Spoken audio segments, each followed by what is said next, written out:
what a wonderful moment about menopause. Good afternoon. Let's continue to talk about longevity, this meaningful word. To speak about it, I'm pleased to introduce you Sibylle Maire, Bayer's Groupe Executive Director and founder of Club Landois, a think tank dedicated to demographic transition and social transformation of companies. Vania Lacascade, Lancôme Global Brand President, and Agathe Bousquet, President of Publicis Groupe France. Hello. Thank you. Hello, everyone. Again. Aging was once considered an inescapable decline for women, but now is being redefined. Throughout our panel, we will discuss about women aging in different ways and imagine a future where longevity is not just adding years to life, but life to years. And many questions arise, like, how can we continue to thrive in the workplace? How can we deal with stereotypes and our image when the world is all about youth, and so on? But still numbers are eloquent. In 2030, 50% of French will be 50 years or more. Sibylle. To address this age population, the Club Landois initiated a charter with 300 companies in France about how to deal with the role of employees over 50 in the workplace. What concrete changes are you advocating for? Thank you very much. Before answering that, I would like to share with you the why.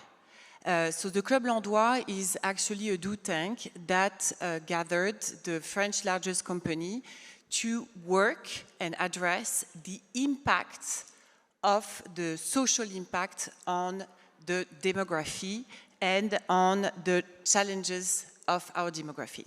So we obviously work on age and inclusion together with health prevention, employability, and financial education. So the demographic transition is what I call the unloved transition. It's the one we do not look at. But it's like the climate change. We know it's actually happening, and it's happening now. So we must raise the awareness of the change of our demography. We need to limit its scale and also adapt. So adapt to what, you may ask? I'm going to be quick. I'm going to give you very few numbers, but we need to learn that thanks to the medical effort, we gain 10 years, the last 50 years. 10 years of life expectancy, the last 50 years. Think about it. What does it mean? Look at Europe. Europe will lose by 2050, 50 million of its population. If we look at Seoul, the birth rate of Seoul and all the South Korea, it's less than 0.7 by now. All demographic people are saying that by 2060, South Korea does not exist anymore. And at the same time, 8 countries will account for 50% of population growth: Congo, Nigeria, Egypt, India, Tanzania, Philippines, and Pakistan. So obviously, this new demographic situation has an impact in our companies. Because in our companies, we are also aging. That's a fact. So to adapt and to make sure it's not a discrimination anymore, and if you ask in all your companies, you will see that in all the inclusion survey, age is the worst item everywhere. So we could ask ourselves, when do I become a senior? If I would ask in this year, who feels like a senior? No one. So I will share with you this sentence from Victor Hugo, which I like very much. 40 is the old age of youth, but 50 is the youth of old age. Why do I say that? Because it says a lot about our society not being capable of naming a whole range of people from 45 to 60. So yes, we did this charter, and I'm very happy to be with Vania Lacascade today because we did it with L'Oréal. That was courage, to be honest, 7 to 8 years ago. It's free, you can download it. It's very simple, it's a goodwill. It doesn't matter where you start from. What is important is what you want to do and achieve together with all your teams. And we were very happy about that. Why we were very happy? Because within 3 years, we actually gathered more than 400 companies. Why was it successful? Because not only we obviously worked on recruitment, training, job retention, career development support, we actually put indicators for companies. So the 50+ rate, the mobility rate, the training rate, the recruitment rate. What we all believe is that age should not be a risk. And with this charter, we want to create equal opportunities and harness the power of all generations. And I finish. I believe this charter is even more important for women because they are at the forefront of this new demography. Thank you, Sibylle. Agathe, related to the previous action of Club Landois, which is initiating, how does Publicis support senior female talents in their professional journey? And how do you tackle and prevent age-related discrimination? Okay, hello everyone. But I'm going to be very quick on this one. I think we do, like a lot of companies that I see here, we use on this discrimination the tools and the weapons that we use in any kind of discriminations. Pay equity, parity, mentoring, networking, trainings, supporting. All this today has been developed in many companies around age discrimination to fight that, because at the end of the day, it's always the same figures we're looking for and always the same method that we can really apply to be good. The only thing that I see that is very interesting today is that we have some specific topics that were huge taboos before, such as menopause, for instance. Alors, the Publicis people in the room, they know a lot about my own menopause because I'm very vocal about it. But to be clear, we see even in countries within Publicis, like in India, some initiative. So I see, as I was saying, the fundamentals of against discrimination that are applied, plus specific actions.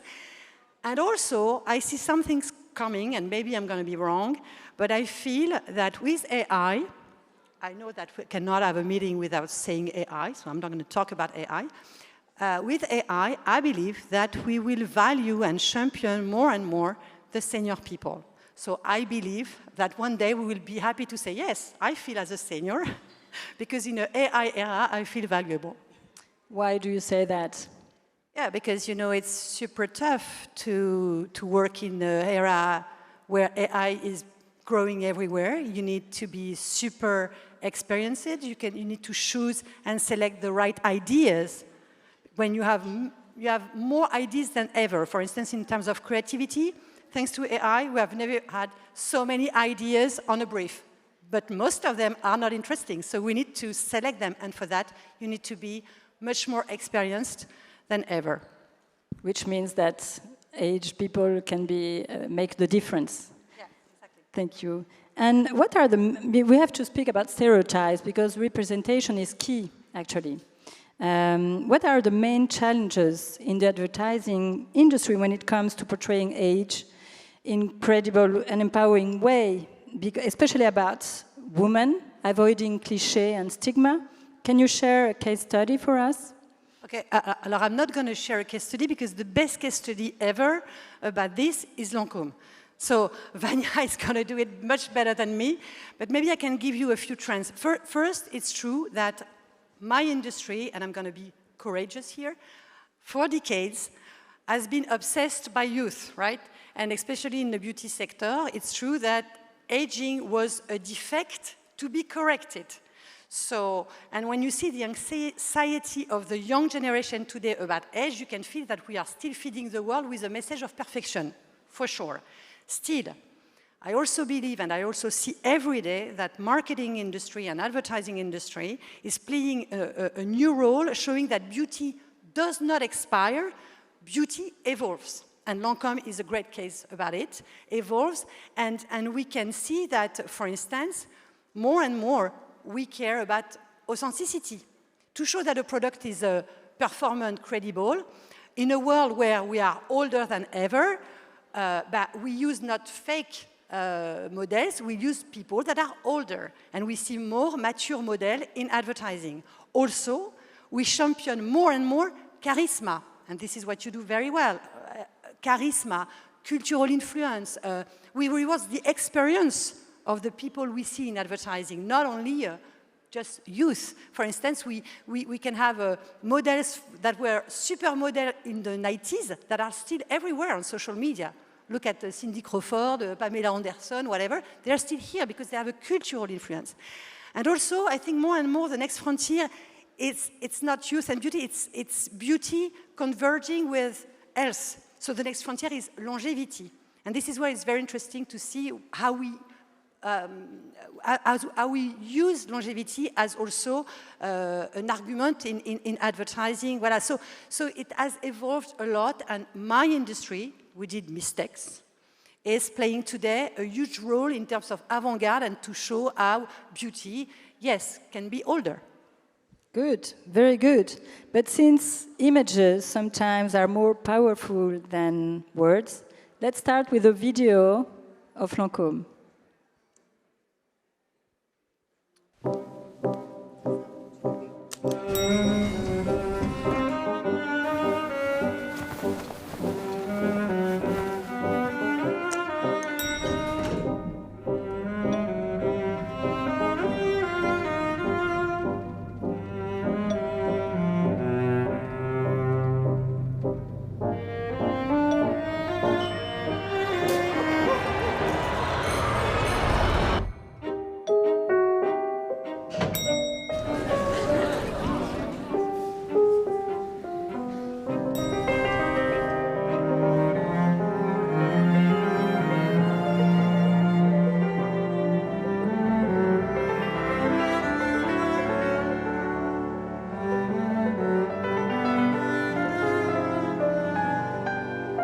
Happiness starts with you. La vie est belle, l'élixir, the new fragrance, Lancôme. Let's applaud. As we just saw, Lancôme has a long track record with its muse and through the decades, and didn't hesitate to advertise with women over 50. Can you tell us why and when the brand Lancôme choose such role models and representation of beauty? Well, thank you for the video. I'm very happy to be here and to see Julia, one of our biggest spoke. It's really good to start with that because it starts as well with the message of this brand, La Vie est Belle, and this muse that is our muse since 2012. Wow. And this is longevity.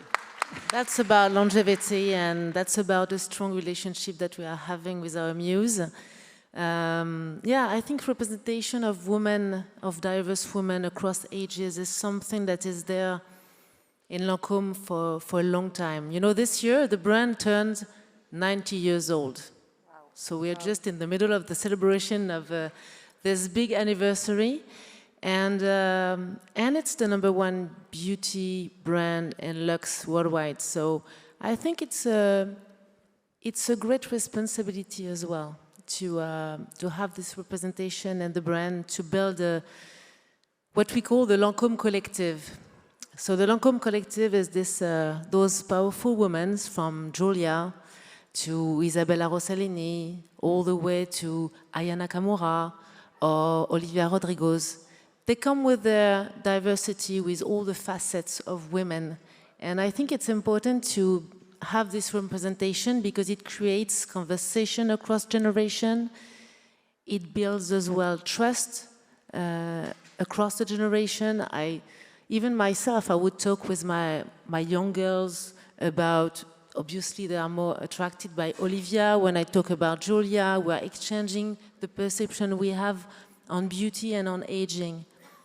And coming back to Isabella Rossellini, for those who know the story with Lancôme, or for those who don't know, I will recall it again. Isabella started with Lancôme in the 80s, and maybe some of you remember the advertisement with Trésor of Lancôme at that time. And she stayed quite an unprecedented duration with the brand. It was 16 years she stayed with the brand at that time. And then she left. And actually she came back to Lancôme in 2016 at the age of 63. And she's still there. And I can tell you that she's the pillar. She's the big mother of all this collective of women, and even Julia, even Olivia and so on, they are all looking at her like, you know, she's the one. She's the one that is showing us the way of a beauty that has no age, because she's gaining this power, this wisdom, this experience. I think she's really showing how we can evolve with age in a beauty that is more powerful, that is more a transmission of wisdom across the years. So yes, this is something we do and that we'll continue to do for the years to come. Wonderful. But how can cosmetic industry redefine longevity? We were speaking before about well-being, health, to preparing this panel, and not to be just a brand for women embracing beauty over 50, but more largely. Well, I would say that longevity is a new paradigm. We are seeing the conversion of health, of wellness, of beauty, all together in this new quest for longevity. Because as you were saying, we gain years. You said 10 years in the last 10 years. Actually, in the last century, we gained 30 years. But it's not 30 years of health. So we know that, in fact, when we gain to a certain age, it's not always in the best situation. And I think this is where you need to move from reactive care, when the symptoms are there, to proactive action to maintain your vitality. And obviously at L'Oréal, at Lancôme, longevity is for us as well a very important topic, because we feel that beauty has a role to play. Because for many of us, the first signs that we are seeing are the one in the mirror. Obviously, we're seeing our skin aging. And our skin is a storyteller of our inner health. And for us, it's very important to help this transition into a new narrative, moving from purely anti-aging to proactive support of vitality, of growing a beauty across the years, taking care of your own skin. And I think that today, longevity is not only in the longevity clinics, it's part of our everyday life. I think that most of you probably have changed your lifestyle. You're maybe doing a bit more exercise, you're maybe taking a bit more care about what you're eating, maybe you're taking some supplements, maybe you're also using some creams. I hope that you're using some creams. The Lancôme one, a very good one, I tell you. But what is true, what I want to say is just like we need to embrace this move that is backed by strong science. I can tell you I'm a scientist. Longevity is really backed by science. It's about the biological age of your skin, biological age of your body, which is the one you can reverse. You can help rejuvenate it if you act at the root cause of any damages that can intervene in your body. So it's really something that we need to take into consideration. We need to educate ourselves to be able to have an action, to take own ownership about the years that are coming and make them the most beautiful years we can have. Thank you, and keep also self-confidence too. I think that you're right, that growing with age, when you're a woman, you need to grow your confidence, own your age, being proud of this age that you have. And this is where, at Lancôme, we always talk about this optimism in life. optimism that is carried by confidence, and I think it's very important growing that you own your age, whatever, that you don't fear aging. Yes, thank you. But there is also another fundamental point to address when it's in terms of longevity, which is all about our personal finances. Sibylle, with ViveS, you created a media platform which is dedicated to women talking and who dare to talk about money. In your view, what are the most urgent financial challenges that women faces as they age, and how can you help them to prepare for longevity? So beauty for Vania and money for me. Yes. I'm good with that. So I'll be quick because we're missing time. So I would say the most urgent financial challenges is obviously the longevity risk. And for women even more, because we live an average of 6 years longer than men. Okay? So that's one. There is, and for women especially, an underinvestment on health and on financial. And on health, the thing is, the cost is higher for women by 20 to 25%. I'll be quick, sorry. My advice, first, start early and stay invested, okay? Start early because there is this quote, I love quotes. Every older person is a younger person wondering what happened. Okay, that's not me, I would love to. It's Groucho Marx, I love him. By the way, it says a lot. Because when you look at retirement, when we look at health, when we look at financial, we always postpone things. We have to make sure you look at it and you look at it now. And you need to think more in life stages than retirement.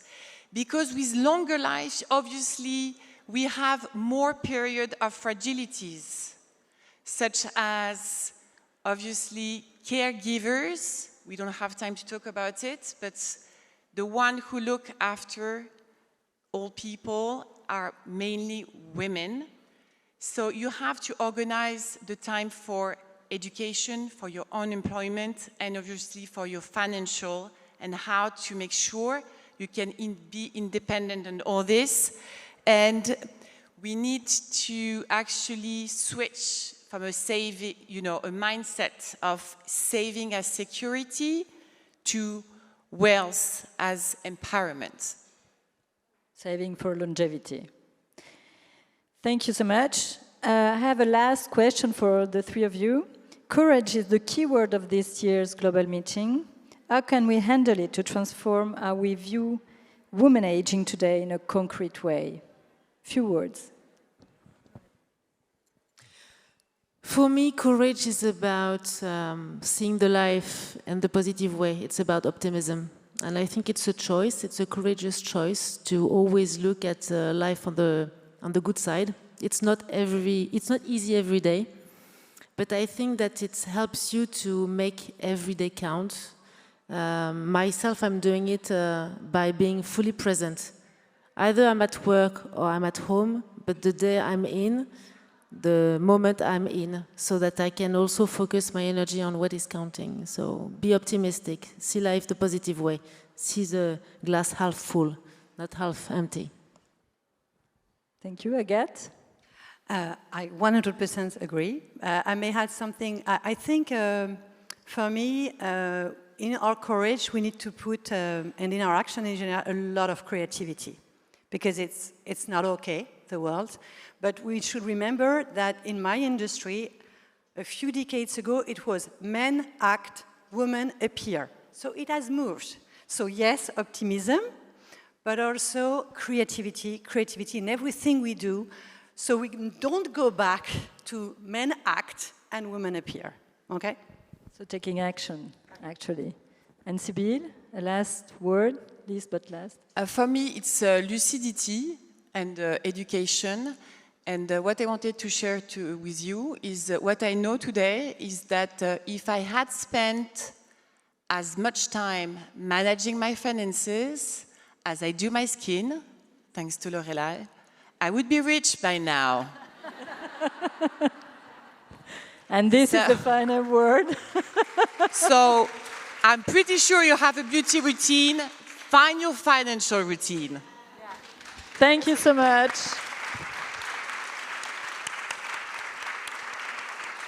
Thank you very much to all. And let's continue. Thank you. Thank you, everyone.